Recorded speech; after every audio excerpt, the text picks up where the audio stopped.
We'll proceeding that, sir. We have lost engines. Sir, Mayday, Pakistan 8303.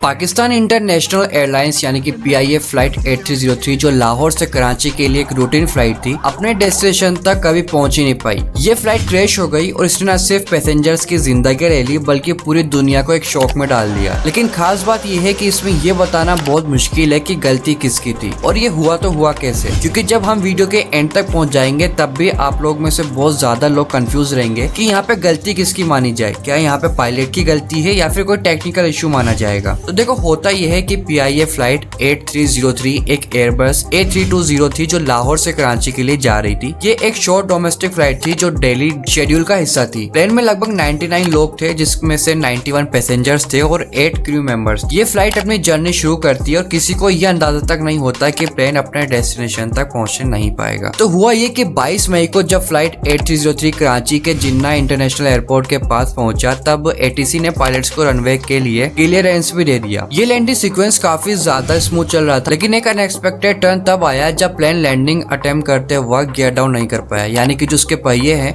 वो ठीक से properly खुल नहीं पा रहे। पायलट ने इनिशियली नोटिस किया कि landing gear down properly down नहीं हुआ है और प्लेन बिना लैंडिंग गियर के रनवे पर टच डाउन कर भी गया है। प्लेन ने रनवे के सरफेस से इंजन को स्क्रैप कर दिया जिससे इंजन सीवियरली डैमेज हो गया। ये एक मेजर टेक्निकल एरर था, लेकिन पायलट्स ने सिचुएशन को हैंडल करते हुए गो अराउंड यानी कि एको लैंडिंग अटेम्प्ट करने का डिसीजन लिया। पायलट्स ने प्लेन को वापस एयर में उठाया, लेकिन इंजन के सीवियर डैमेज की वजह से पावर लॉस बहुत ज्यादा हो रहा था। ये एक टेरिफाइंग मूवमेंट था क्योंकि पायलट्स को पता था कि प्लेन को वापस कंट्रोल में लाना इतना ज्यादा इजी नहीं होने वाला है। फिर हुआ ये कि फ्लाइट 8303 के पायलट्स ने मेडे कॉल डिक्लेयर किया जिसमें उन्होंने इमरजेंसी सिचुएशन को रिपोर्ट किया। पायलट काफी ज्यादा कंपोज लग रहा था कि जब उसने ATC को बताया कि we have lost engines. ATC ने तुरंत पायलट्स को वापस रनवे पर लैंड करने के लिए क्लियरेंस भी दे दिया, लेकिन सिचुएशन अब और भी ज्यादा डेंजरस हो चुकी थी क्योंकि प्लेन के दोनों इंजन्स पावर लॉस कर रहे थे। प्लेन रैपिडली नीचे आ रहा था और पायलट्स के पास टाइम बहुत ज्यादा कम होता जा रहा था। ये मेडे कॉल PIA फ्लाइट 8303 के लास्ट मोमेंट का सबसे ज्यादा खौफनाक पल था क्योंकि पायलट्स को फुल अवेयरनेस था, पूरी तरीके से बात को पता था कि प्लेन अब एक क्रैश की तरफ जा रहा है। ATC की रिकॉर्डिंग के सुनने पर ऐसा लगता है कि जैसे पायलट्स डेस्परेटली प्लेन को वापस लैंड करने की कोशिश तो कर रहे थे लेकिन उसको कंट्रोल नहीं कर पा रहे थे। लेकिन अब जो वो बहुत ज्यादा खौफनाक था। जब प्लेन वापस एयर में गया और इंजन्स ने प्रॉपर पावर देना बंद कर दिया तब पायलट ने अटेम्प्ट किया कि वो प्लेन को किसी भी तरह कंट्रोल में रख सके, लेकिन दोपहर के 2:45 के आसपास प्लेन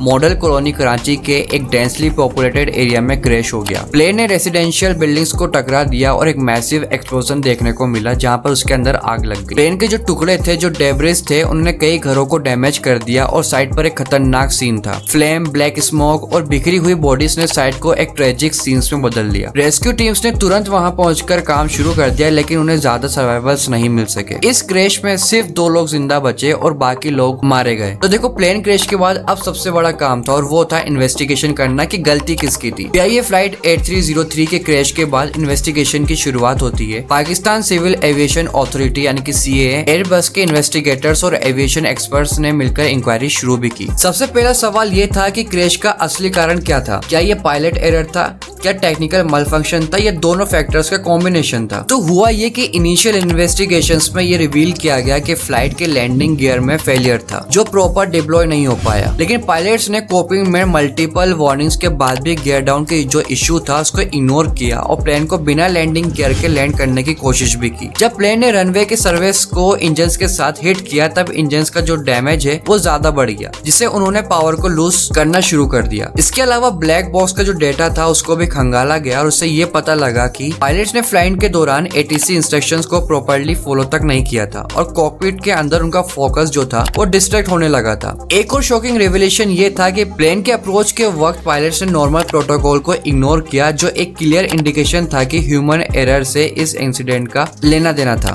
बाद में जाकर PIA फ्लाइट ने क्रैश ने पाकिस्तान और दुनिया भर के एविएशन इंडस्ट्री को शॉक कर दिया। ये क्रैश एक स्टार्क रिमाइंडर था कि एविएशन इंडस्ट्री में सेफ्टी प्रोटोकॉल्स को इग्नोर करना कितना बड़ा हो सकता है। पाकिस्तान गवर्नमेंट ने तुरंत एक्शन लेते हुए PIA के सीनियर मैनेजमेंट को सस्पेंड कर दिया और फर्दर इन्वेस्टिगेशंस के लिए इंटरनेशनल एविएशन एक्सपर्ट्स को भी इन्वॉल्व किया। देखो, इस क्रैश की अगर बात की जाए तो इस क्रैश का एक और सस्पेंसफुल और हार्ट टचिंग एस्पेक्ट ये था कि 2 सर्वाइवर्स का बचना। इन सर्वाइवर्स में एक था मोहम्मद जुबैर, जो प्लेन के क्रैश के बाद बिखरे हुए डेब्रिज से निकलने में कामयाब हुआ। तो अगर आपको ये वीडियो इन्फॉर्मेटिव लगी हो, कुछ सीखने को मिला हो, कुछ जानने को मिला हो, तो आप इस वीडियो को लाइक कर सकते हैं। चैनल को सब्सक्राइब नहीं किया है तो आप चैनल को सब्सक्राइब कर सकते हैं, ताकि ऐसे वीडियोस ऐसे टॉपिक के साथ आपको इजीली मिल जाए। तो मिलते हैं किसी दूसरे वीडियो में दूसरे टॉपिक के साथ, तब तक टेक केयर।